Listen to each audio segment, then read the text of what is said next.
Hello friends, good morning সকলকে। আগের দিন আমি কি করিয়েছিলাম,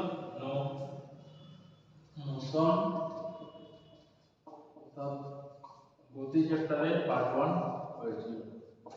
পার্ট 1 আজকে মোশন চ্যাপ্টারের পার্ট 2 হবে। দেখো, গতি বলেছিলাম, যেখানে সরণ বলেছিলাম, ডিসটেন্স ডিসপ্লেসমেন্টের পার্থক্য বুঝেছিলাম, ভেলোসিটি স্পিডের পার্থক্য বুঝেছিলাম। সমস্ত কিছুটা হয়ে গেছিল আমাদের পার্ট 1 টপিক। আজকে পার্ট 2 কি হবে? পার্ট 2 যেখান থেকে আমি শুরু করব সেটা হচ্ছে গতি সমীকরণ। গতি সমীকরণ গতি সমীকরণ অর্থাৎ ইকুয়েশন অফ মোশন। কোথা থেকে শুরু করব না? গতি সমীকরণ অর্থাৎ ইকুয়েশন অফ মোশন। গতির সমীকরণ বা ইকুয়েশন অফ মোশন প্রথম ধারণা কে দিয়েছিলেন? গতির সমীকরণ দিয়েছিলেন ধারণা গ্যালিলিও। কে দিয়েছিল? গ্যালিলিও। গতির সমীকরণ কে ধারণা দিয়েছিল? গ্যালিলিও। গতির সমীকরণের ধারণা কে দিয়েছিল? গ্যালিলিও। আচ্ছা, গতির সমীকরণ জানার আগে কতগুলো আমাদেরকে টার্ম জানতে হবে। আমি আগে বলেছিলাম যে initial velocity initial velocity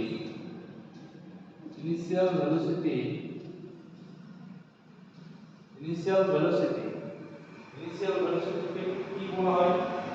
initial ভেলোসিটিকে কি বলা হয়? ইনিশিয়াল ভেলোসিটিকে কি ধরা হয়? ইনিশিয়াল ভেলোসিটিকে ইউ ধরা হয়। ঠিক আছে। আচ্ছা, ফাইনাল ভেলোসিটি। ইনিশিয়াল ভেলোসিটি মানে হচ্ছে প্রাথমিক বেগ। ঠিক আছে। আচ্ছা, ফাইনাল ভেলোসিটিকে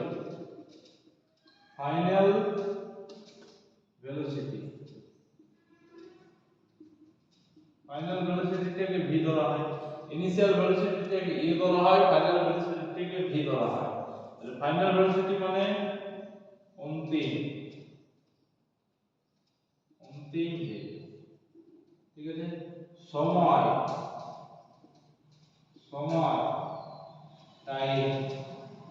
টাইমটাকে কি ধরা হয়? স্মল টি ধরা হয়।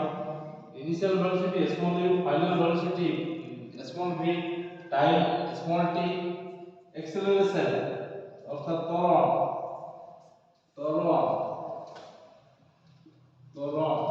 অর্থাৎ অ্যাক্সেলারেশন। কি বললাম? যে ত্বরণ অর্থাৎ অ্যাক্সেলারেশন, সেটাকে স্মল এ ধরা হয়। আচ্ছা, ডিসটেন্স বা দূরত্ব, এটাকে কি ধরা হয়? এস ধরা হয়। সেটাকে কি ধরা হয়? এস ধরা হয়। কি বললাম? ইনিশিয়াল ভেলোসিটি বা প্রাথমিক বেগকে স্মল ইউ, ফাইনাল ভেলোসিটি বা অন্তিম বেগকে স্মল ভি, সময় টাইম কে টি, ত্বরণ অ্যাক্সেলারেশন কে এ, ডিসটেন্স দূরত্বকে এস। বুঝা গেল? আচ্ছা, গতির সমীকরণটা আমরা কার গতির সমীকরণ? গতির সমীকরণ ধরো একটা লিনিয়ার পথ। এখানে একটা গাড়ি এসে এ স্থানে ছিল, বি স্থানে গেল। ঠিক আছে। এ স্থানে ছিল, বি স্থানে গেল। তার প্রাথমিক বেগ ছিল ইউ, অন্তিম বেগ ভি। নিশ্চয়ই তো একটা টাইম লাগবে। যে টাইম লাগলো মানে একটা নির্দিষ্ট দূরত্ব থাকবে। আচ্ছা, এটা ত্বরণ নিয়ে তো যাবে। এই যে ত্বরণ মানে কি বলছিলাম? সময়ের সাপেক্ষে বেগ পরিবর্তনের হারকে ত্বরণ বলা হয়। দেখো, সময়ের সাপেক্ষে 1 ঘন্টা পরে বলে দিলাম, ধরো 3 কিলোমিটার পার আওয়ার ছিল, হয়ে গেল 4 kilometre per hour. Initial velocity কি ছিল? 3 kilometre per hour. Final velocity 4 kilometre per hour. টাইমটা বললাম 1 আওয়ার। ডিসটেন্স কত কভার করলো? 5 কিলোমিটার।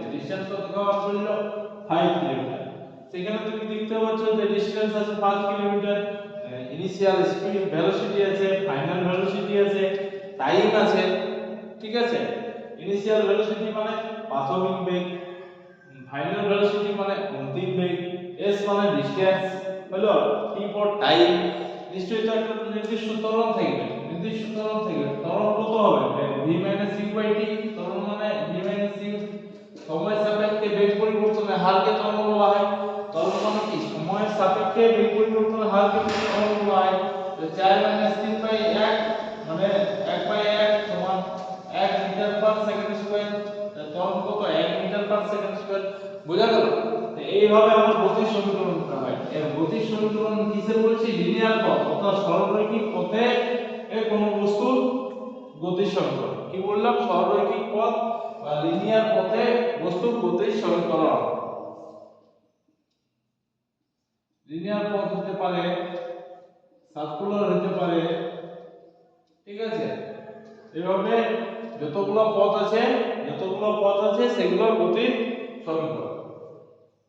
এবারে প্রথমে আমি প্রথম গতির সমীকরণ v মাইনাস ইউ সমান এটি, এক নম্বর গতির সমীকরণ। দুই নম্বর গতির সমীকরণ s of equal to ut plus half of a t square, এটা হলো দুই নম্বর সমীকরণ।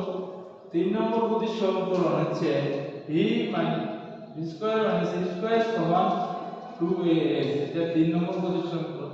আর গতির সমীকরণ ধারণা কে দিয়েছিল? গ্যালিলিও দিয়েছিল। গতির সমীকরণ কটা? তিনটা। v মাইনাস u সমান a t, s equal to ut plus half of a t square, v square minus c square সমান 2as। তাহলে এটা হলো সরলরৈখিক পথ বা সার্কুলার পথ, যে কোনো পথে হতে পারে। এই হলো গতির সমীকরণ, ঠিক আছে। বোঝা গেল? তোমরা এটা নোট ডাউন করে নেবে। গতির সমীকরণ তিনটে। এই গতির সমীকরণ থেকে ম্যাথের প্রবলেম আছে, এই গতির সমীকরণ থেকে কি আসবে, কত ম্যাথের প্রবলেম আছে সেটা পরে আসছি। এবারে এটা হলো একটা পথে, ঠিক আছে। এবারে যদি বলি, ধরো কোনো বস্তু পৃথিবীর দিকে অবাধে পতনশীল। কি বললাম?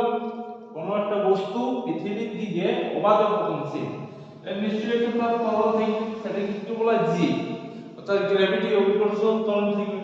আচ্ছা, নির্দিষ্ট একটা উচ্চতা থাকবে, সেটা হচ্ছে হাইট। দেখো গতির সমীকরণ বলার আগে আমার দুটো জিনিস চেঞ্জ হবে। এখানে a টা হবে g আর এখানে s টা হবে h। কি বললাম? আগে যে গতির সমীকরণ বললাম সেখানে a পরিবর্তে এখানে কি হবে? g হবে। s এর পরিবর্তে কি হবে? h হবে। বুঝা গেল? তাহলে দেখি যে আমি আগের গতির সমীকরণটা একটা তারপর মান পুট করে দেব। তাহলে v u সমান এটি বলেছিলাম, তাহলে ভেলোসিটি টাইমের, এটা ভেলোসিটি এন্ড টাইম এরিয়া। এটা কি? Velocity and time. এই সমীকরণটা কার?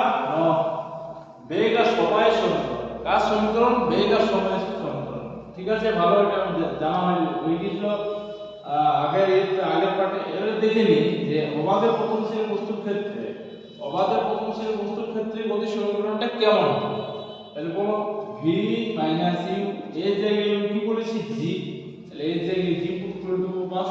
এটা হচ্ছে অবাধে পতনশীল বস্তুর সমীকরণ। এটা হচ্ছে সরলরৈখিক বা বৃত্তীয় যে কোনো পথে একটা গতির সমীকরণ।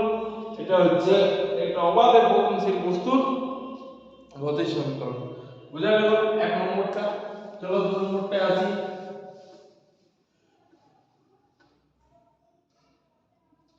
s সমান ut plus half of x square, এটা বলেছিলাম তো। আচ্ছা, এটা কিসের সমীকরণ যদি বলবে, তখন বলবে এটা পজিশন এন্ড টাইম। এটা পজিশন এন্ড টাইমের গতির সমীকরণ, ঠিক আছে। এবারে সেক্ষেত্রে অবাধে পতনশীল বস্তুর ক্ষেত্রে গতির সমীকরণটা কি হবে? s সমান আমি কি বলেছি এখানে? h।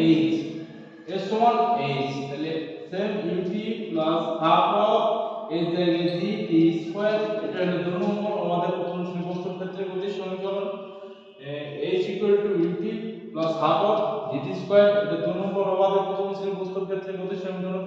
আচ্ছা, তিন নম্বর গতির সমীকরণটা অবাধে পতনশীল বস্তুর ক্ষেত্রে কি হবে দেখে নিই।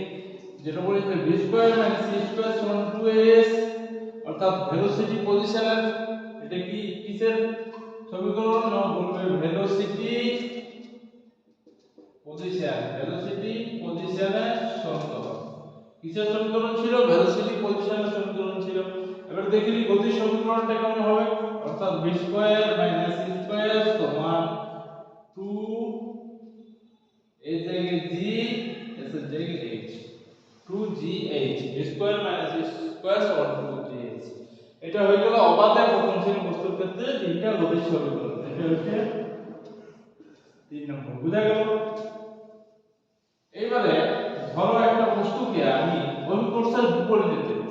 কি বললাম? যে একটা বস্তু এখানে আছে, এটা অভিকর্ষের বিপরীতে তুলে আমি এই পয়েন্টে ও পয়েন্টে নিয়ে যাব, ঠিক আছে? এর নির্দিষ্ট একটা হাইট থাকে, ঠিক আছে? আচ্ছা বলো তো, অভিকর্ষের দিকে তুলছি না অভিকর্ষের অপোজিটে তুলছি বস্তুটা? জি এর মানে কি হবে? জি এর মান অলওয়েজ নেগেটিভ হবে। তাহলে আমি কি বললাম যে বস্তুটা অবাধে প্রথম শ্রেণীতে অভিকর্ষের দিকে পড়ছে, তখন জি সমান জি অর্থাৎ পজিটিভ। কিন্তু যখন আমি একটা বস্তুকে তখন এইভাবে তুলবো, তখন অভিকর্ষের বিপরীতে তুলছি, তো জি এর মানটা এখানে কি হবে? নেগেটিভ। অর্থাৎ গ্র্যাভিটির মানটা কি হবে? এখানে নেগেটিভ। বুঝা গেল? তাহলে এখানে এ অ্যাক্সেলারেশন মানটা যেটা কি হবে? মাইনাস জি। তাহলে এবার দেখি আমি গতির সমীকরণ, কোনো বস্তুকে যদি ভূপৃষ্ঠ থেকে উপরে তোলা হয়, কি বললাম যে কোনো বস্তুকে একটা ভূপৃষ্ঠ থেকে যখন আমি উপরে তুলবো, তখন সেই ক্ষেত্রে গতির সমীকরণ কি হবে? এখানে a মান মাইনাস c। তাহলে দেখে নিই b মাইনাস u সমান 80। এটা বলেছিলাম যে v মাইনাস u সমান 80। এটা কত সমীকরণ বলেছিলাম? তাহলে এখানে কি হবে? v মাইনাস u সমান এই জায়গায় minus vt। v minus u সমান মাইনাস vt। এটা এক নম্বর, কোন বস্তুকে যদি ভূপৃষ্ঠ থেকে তোলা হয়। দুই নম্বর কি বলেছিলাম? s ut plus half of t square. ক্ষেত্রে এই ক্ষেত্রে হবে h ut minus half of gt square. এখানে প্লাস আছে, এর মান মাইনাস জি হবে, তাহলে প্লাস আর মাইনাসে মাইনাস, তাহলে h ut minus half of gt square. তাহলে এটা কিসের সমীকরণ বললাম? যে কোন বস্তুকে অভিকর্ষের বিপরীতে যখন আমি ভূপৃষ্ঠ থেকে উপরে তুলব তার সমীকরণ। এটা 2 নম্বর হয়ে গেল। আচ্ছা 3 নম্বরটাও দেখে নিই। 3 নম্বরটা হচ্ছে v square minus e square সমান 2ax। এতে কি হবে? v square minus e square minus of 2gh। বুঝা গেল? এটা 3 নম্বর সমীকরণ। তোমরা তাহলে গতির সমীকরণ নোট ডাউন করে নেবে। একটা সরলরেখা বা কোনো পথে, লিনিয়ার একটা পথে, ঠিক আছে? এটা হচ্ছে আমাদের প্রথম শ্রেণীর বস্তুর ক্ষেত্রে, আরেকটা হচ্ছে ভূপৃষ্ঠ থেকে যখন একটা বস্তুকে আমরা তুলব। তাহলে তিন টাইপের গতির সমীকরণ আমার জানা হয়ে গেল। তাহলে গতির সমীকরণ জানা আমার হয়ে গেল। এরপর দেখি কি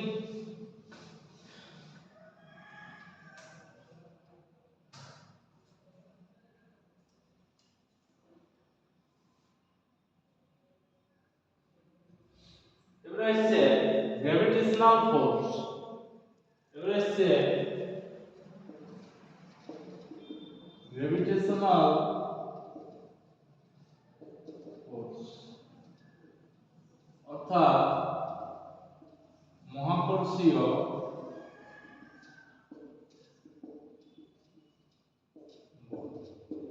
এটা কি জিনিস? ধরো একটা বস্তু ক্যাপিটাল M ধরে এখানে আছে, আরেকটা বস্তু স্মল m ধরে এখানে আছে। তাদের মধ্যে দূরত্ব হচ্ছে r, ঠিক আছে? তাদের মধ্যে ক্রিয়াশীল বলটা, প্রথম দেখো তাদের মধ্যে ক্রিয়াশীল বলটা হবে বস্তু দুটার ভরের গুণফলের সাথে সমানুপাতিক। বস্তুগুলো দুটার ভরের গুণফলের সাথে সমানুপাতিক। এক নম্বর, বস্তু দুটার দূরত্বের বর্গের ব্যস্তাঙ্ক। কি বললাম? বস্তু দুটার দূরত্বের বর্গের ব্যস্তানুপাতিক। তাহলে গ্র্যাভিটেশনাল ফোর্স মহাকর্ষীয় বল কি না m ভরের আর ক্যাপিটাল আর স্মল m ভরের বস্তু দুটো r দূরত্বে অবস্থান করছে। তাহলে r দূরত্বে যখন অবস্থান করছে, তখন তাদের মধ্যে মহাকর্ষীয় বল কি হবে? মহাকর্ষীয় বল F সমান বস্তু দুটার ভরের গুণফলের সাথে সমানুপাতিক এবং বস্তু দুটার দূরত্বের সঙ্গে ব্যস্তানুপাতিক। এইটুকু বোঝা গেল। এবারে তারপর আসি, এবারে একটা ধ্রুবক দিয়ে আমি গুণ করব, capital G, G M M by R. এই ক্যাপিটাল জি টি কি? মহাকর্ষীয় ধ্রুবক। এই ক্যাপিটাল জি টি কি আমার এখানে? জি সমান মহাকর্ষীয় ধ্রুবক। ক্যাপিটাল জি টি কি আমার? মহাকর্ষীয় ধ্রুবক। ক্যাপিটাল জি টি সমান আমার কি? এটা মহাকর্ষীয় ধ্রুবক।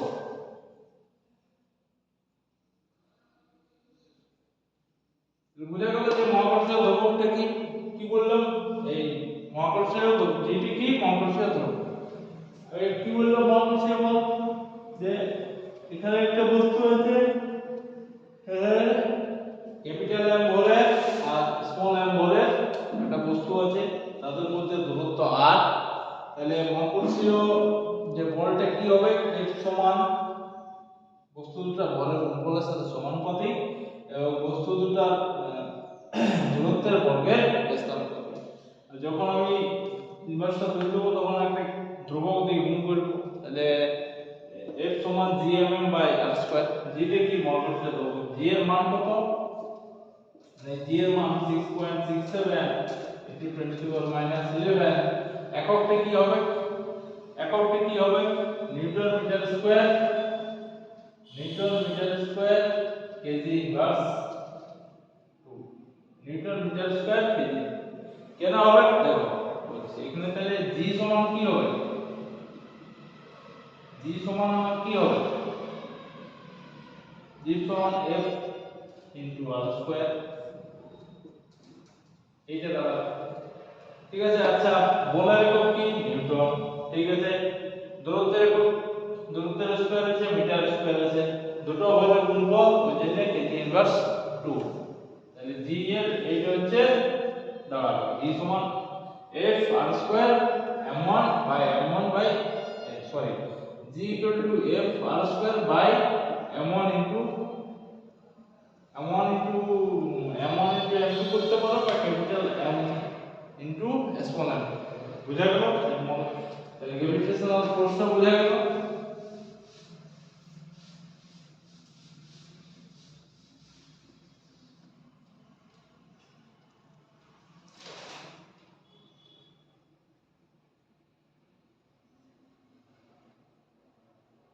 আচ্ছা, আমরা টাইপ অফ মোশন করেছিলাম, আমরা কি করেছিলাম?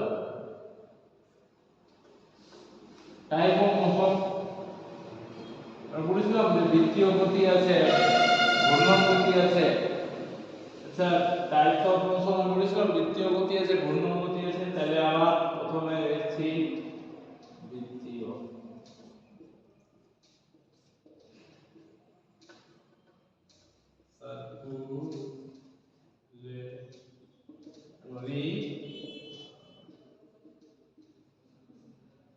বৃত্তীয় উদাহরণ যে একটা বৃত্তাকার পথে যখন একটা বস্তু একটা বৃত্তাকার পথে ঘুরবে, সে বৃত্তাকার পথে কে ঘোরে? সিলিং ফ্যান ঘোরে।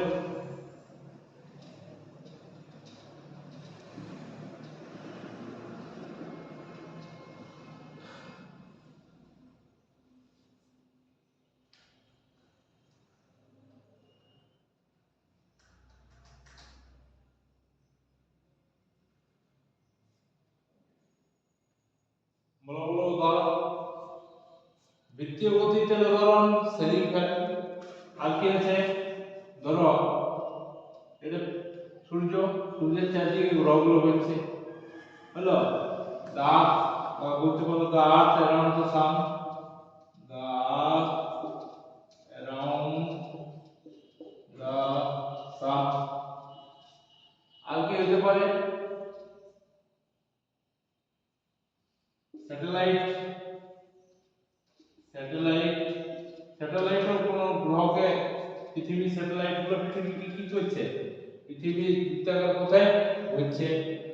তো সিলিং ফ্যানের গতি পৃথিবীর গতি, ঠিক আছে। বৃত্তীয় গতি হয়ে গেল ঘূর্ণন গতি, ঘূর্ণন গতি, ঘূর্ণন গতি অর্থাৎ রোটেশনাল মোশন।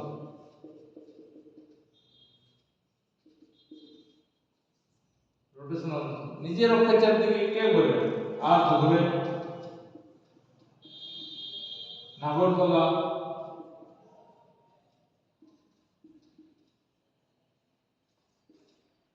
আর্থ ঘোরে, নাগরদোলা ঘোরে, ঘড়ির কাঁটা,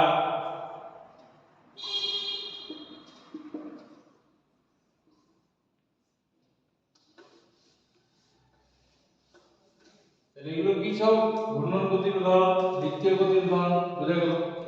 এবারে কিছু স্পেসিফিক জিনিস আছে। স্পেসিফিক বলতে একটু ডিটেইলসে যাব, যে সার্কুলার মোশন অর্থাৎ বৃত্তীয় গতি,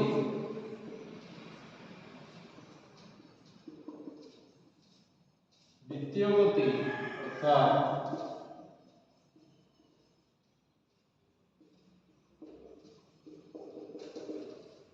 দেখো সার্কুলেটরি মোশন করতে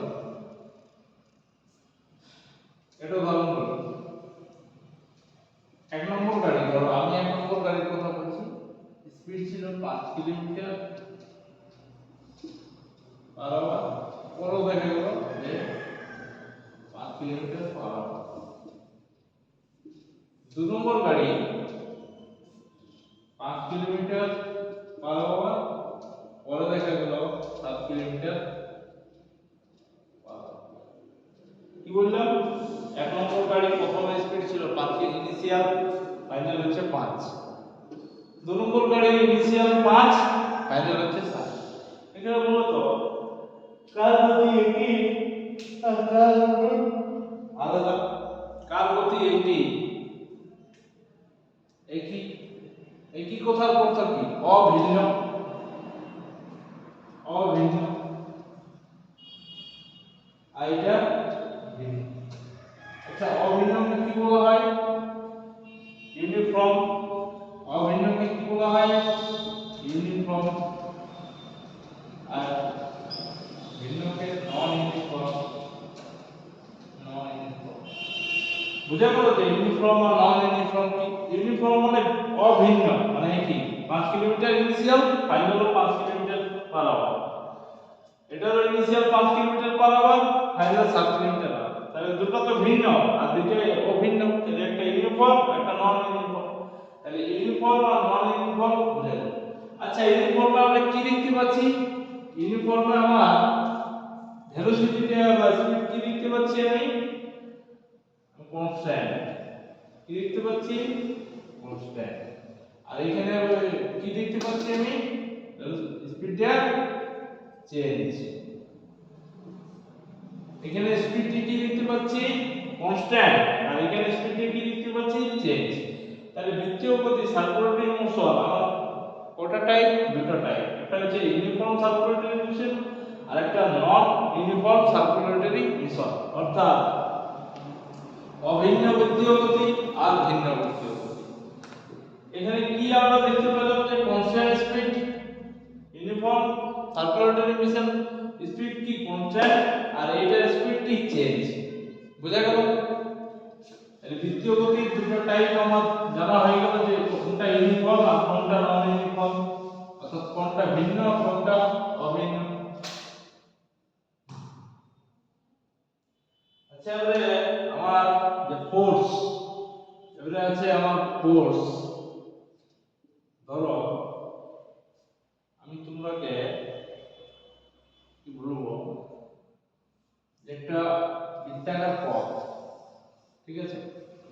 আচ্ছা, বৃত্তাকার পথে একটা গাড়ি যাচ্ছে, ঠিক আছে, একটা কার, এটা বৃত্তাকার পথে ভিতরে বল যাচ্ছে। আচ্ছা, বলো তো এর বল কোন দিকে কাজ করবে? ভিতর দিকে না বাইরে দিকে? এটা হচ্ছে অ্যাম্বুলার একটা কার, এর ভি, এর রেডিয়াস হচ্ছে আর, একটা বৃত্তাকার পথ, রেডিয়াস হচ্ছে আর।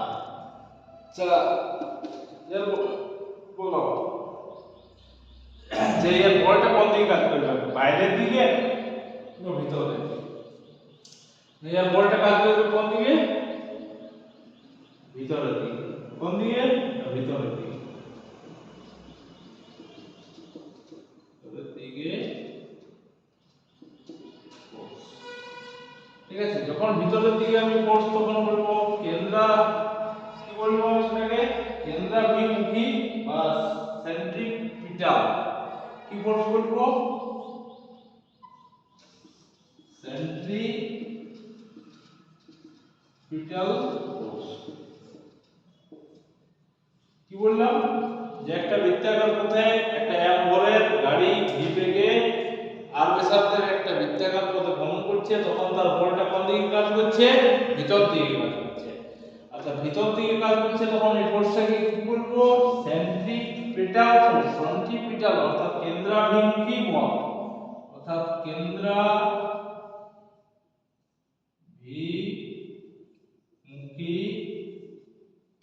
বল। কেন্দ্রাভিমুখী বল। কি বললাম? m ভরের একটি বস্তু v বেগে r ব্যাসার্ধের একটা বৃত্তাকার পথে যখন ভ্রমণ করে, তখন তার বলটা কোন দিকে কাজ করে? ভিতর দিকে। ভিতর দিকে যে বলটা কাজ করে সেটাকে কি বলে? সেন্ট্রিপিটাল ফোর্স বা কেন্দ্রাভিমুখী বল। এটা ফর্মুলা কি? সেন্ট্রিপিটাল ফোর্স অর্থাৎ Fc। কি বলছি? ফোর্স অফ সেন্ট্রিপিটাল অর্থাৎ Fc যাকে বলা হয় m স্কয়ার বাই r। কি বললাম? m square r। সেন্ট্রিপিটাল ফোর্সের ফর্মুলা কি? m square by r। m square by r। এতদূর বোঝা গেল?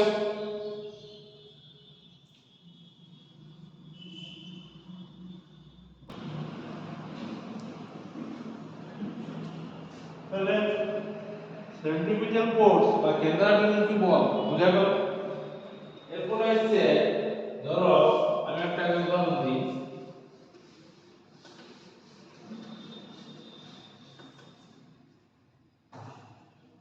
ধরো এটা একটা তুমি মার্কার পেন, এখানে সুতা বেঁধে একটা বস্তু কোণকে ঝোলানো, এরকম করে তুমি রাউন্ড করতে থাকবে। ঠিক আছে, এটা একটা মার্কার পেন হলো, একটা সুতা বেঁধে তুমি বস্তুটাকে এরকম করে তুমি রাউন্ড করছো। ঠিক আছে, রাউন্ড মারছো তো। আচ্ছা বলো তো, বস্তুটা বাইরের দিকে যদি কুচকে যায় সুতার থেকে, যদি আমার ছেড়ে যায় কি হবে? বস্তুটা বাইরের দিকে যাওয়ার চেষ্টা করবে। কোন দিকে যাওয়ার চেষ্টা করবে? বাইরের দিকে যাওয়ার চেষ্টা করবে। যদি সুতাটা আমার ছেড়ে যায় তাহলে বস্তুটা বাইরের দিকে যাওয়ার চেষ্টা করবে। এই যে এইরকম করে ঘোরালে সুতাটা যদি ছিঁড়ে যায় তাহলে বস্তুটা কোন দিকে যাওয়ার চেষ্টা করবে? বাইরের দিকে যাওয়ার চেষ্টা করবে। অর্থাৎ ফোর্সটা, এখানে ফোর্সটা কোন দিকে কাজ করছে? বাইরের দিকে। ফোর্সটা আমার কোন দিকে কাজ করছে? বাইরের দিকে। আচ্ছা, বাইরের দিকে যে ফোর্সটা কাজ করে সেটাকে আমরা কি ফোর্স বলে?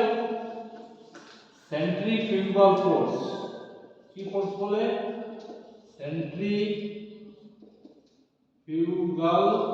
ফোর্স অর্থাৎ কেন্দ্র প্রসারী বল। কেন্দ্র প্রসারী বল।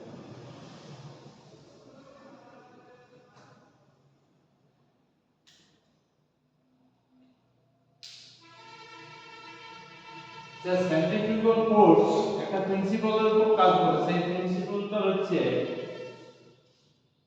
Field separator machine. কোথায় প্রিন্সিপালটা কাজ করে? সেন্ট্রিফিউগাল ফোর্স, কেন্দ্র প্রসারী বল, field separate machine. Hello, field separate মেশিনে সেন্ট্রিফিউগাল ফোর্সটা আবার কাজ করে।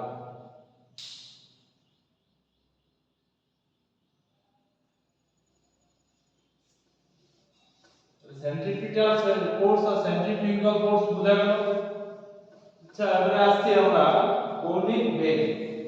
আমরা কি বলছি? কৌণিক বেগ। কৌণিক বেগ অর্থাৎ অ্যাঙ্গুলার ভেলোসিটি। আচ্ছা বেগ শব্দের অর্থ কি জানেন? Displacement by time, displacement by time, বেগ শব্দের অর্থ ডিসপ্লেসমেন্ট বাই টাইম। কনিক বেগ মানে একটা অ্যাঙ্গুলার শব্দ যুক্ত হয়েছে, তাহলে angular velocity, angular velocity, angular velocity মানে কি? অ্যাঙ্গুলার ভেলোসিটি মানে কি? কনিক বেগ, বুঝা গেল? অ্যাঙ্গুলার ভেলোসিটি মানে কনিক বেগ। কনিক বেগ সমান কি বললাম? বেগ সমান আমার ডিসপ্লেসমেন্ট বাই সময়, অর্থাৎ সরণ বাই সময়। তাহলে এখানে কনিক বেগ বা অ্যাঙ্গুলার ভেলোসিটি সমান কি হবে? অ্যাঙ্গুলার ভেলোসিটি হবে অ্যাঙ্গুলার ডিসপ্লেসমেন্ট, অ্যাঙ্গুলার ডিসপ্লেসমেন্ট অর্থাৎ কৌণিক সরণ বাই টাইম, বাই টাইম বা কি বললাম? কৌণিক বেগ সমান কি? Angular velocity, angular velocity. আচ্ছা বেগ সমান কি? সরণ বাই সময় অর্থাৎ ডিসপ্লেসমেন্ট বাই টাইম। তাহলে এখানে অ্যাঙ্গুলার ভেলোসিটি কি হবে? অ্যাঙ্গুলার ডিসপ্লেসমেন্ট বাই টাইম অর্থাৎ কৌণিক সরণ বাই সময়। বোঝা গেল? আচ্ছা কৌণিক বেগকে আমরা যদি ওমেগা দিয়ে প্রকাশ করি, আচ্ছা কৌণিক বেগকে সমান ওমেগা দিয়ে প্রকাশ করি, কৌণিক সরণকে আমরা যদি থিটা দিয়ে প্রকাশ করি, তাহলে টি সমান পাই। কেন বলি? ধরো কোন দিকে তো দেখি বলা হয় থিটা, এটাই তো আমার কৌণিক সরণ, থিটাটা তো কৌণিক সরণ, আর ওমেগা সমান কি? আমার কৌণিক বেগ। তাহলে ওমেগা সমান থিটা বাই টি, ওমেগা সমান কি? Theta by T. আচ্ছা কৌণিক বেগের একক কি? কৌণিক বেগের একক কি? না কোণের একক কি? রেডিয়ান। কৌণিক সরণের একক কি? Theta, radian per second. এই কৌণিক বেগের একক কি হয়ে গেল আমার? Radian per second.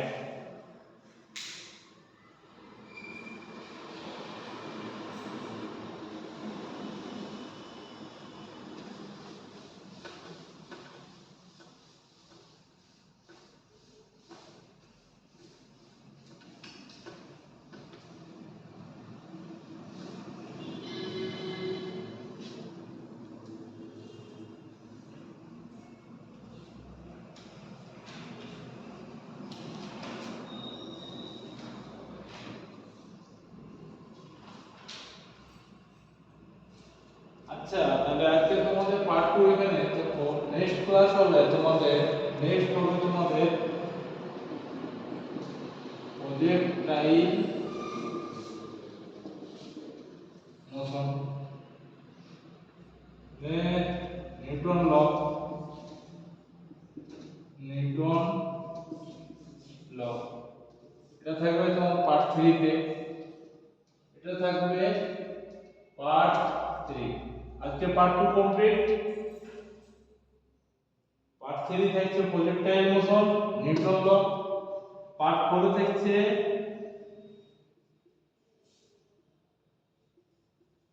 গ্র্যাভিটেশনাল, থাকবে পার্ট 4। এই টপিকটা, মোশন টপিকটা পার্ট 4 এ গিয়ে কমপ্লিট হবে। খুব বড় টপিক, ওই জন্য আমি প্রতিটা পার্টে ভাগ করেছি। পার্ট 1 হলো, পার্ট 2 হয়ে গেল, পার্ট 3 হবে প্রজেক্টাইল মোশন আর নিউটন ল, আর লাস্টে আছে গ্র্যাভিটেশনাল হবে পার্ট 4। ঠিক আছে, আজকের ক্লাস এই পর্যন্ত। পরবর্তী নেক্সট ক্লাসে তাহলে দেখা হচ্ছে। সবাই ভালো থেকো। আর যদি চ্যানেল ভালো লাগে, পড়ানো ভালো লাগে, তাহলে সবাই লাইক, সাবস্ক্রাইব এন্ড বেল আইকনে ক্লিক করে দেবে।